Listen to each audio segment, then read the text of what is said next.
Welcome back. So what we just did is we learned about the ratios in our balanced chemical reactions. So for example, this one that's in front of us right now, we learned that there's a 1 here, even though it's not written.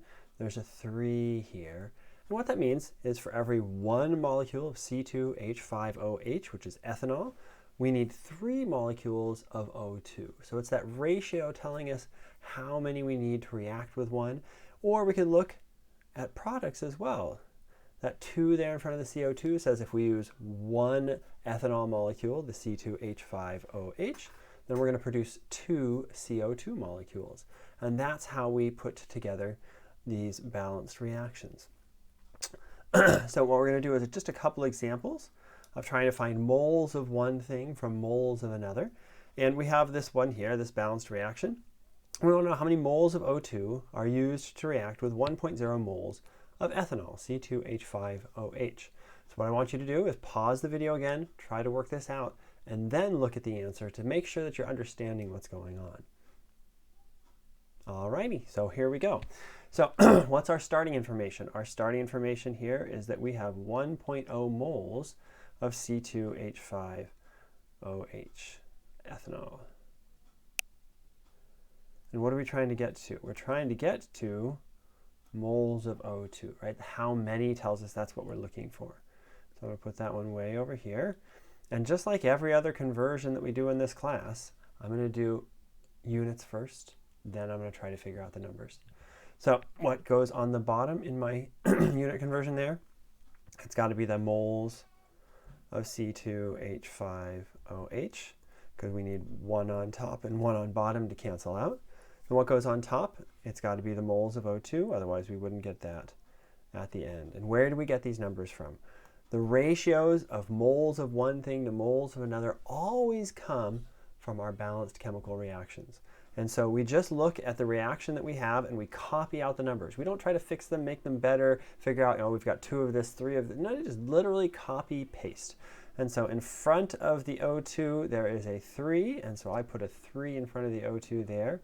In front of the C2H5OH is a 1, and so I put a 1 there, and we multiply this out, and we get 3.0 moles of O2, and the answer is B.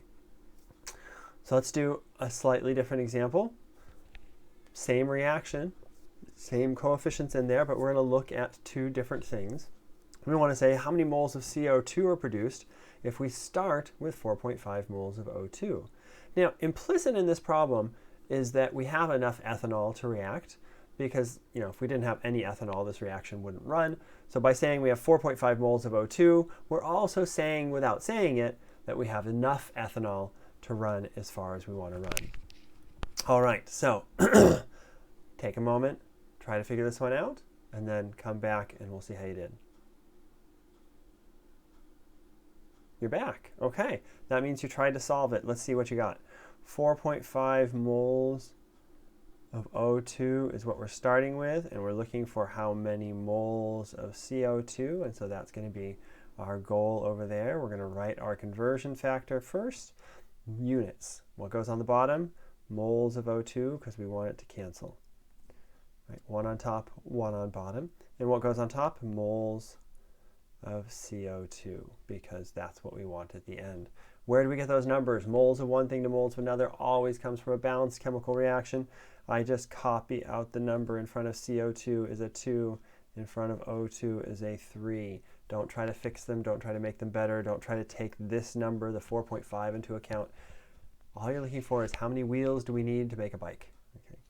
So we multiply that out. 4.5 divided by 3 is 1.5 times 2 is 3.0 moles of CO2. And that is our answer there.